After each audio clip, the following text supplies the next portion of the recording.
On air, online, and on your smart speaker. Get that feeling. On the Limestone coast, this is SAFM. SAFM News Briefing.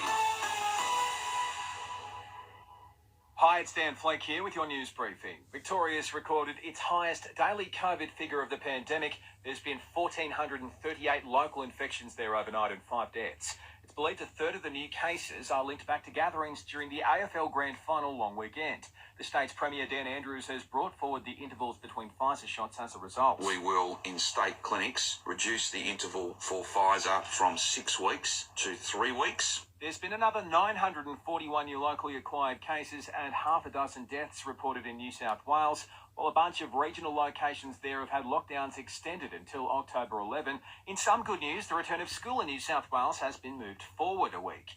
There's been 31 cases recorded in the ACT. Around half were infectious, while in the community.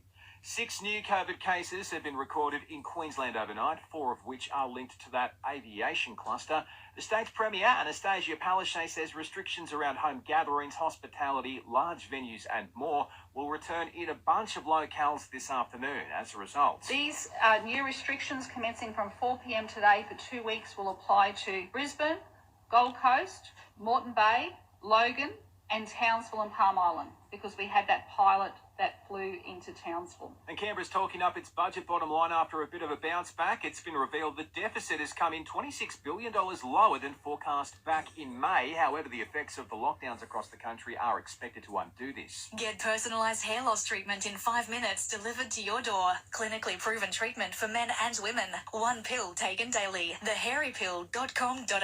The Demons have called time on their grand final celebrations in Perth. Captain Max Gawn and coach Simon Goodwin have been spotted with the Premiership Cup at the airport, with the bulk of players heading home to Melbourne this afternoon.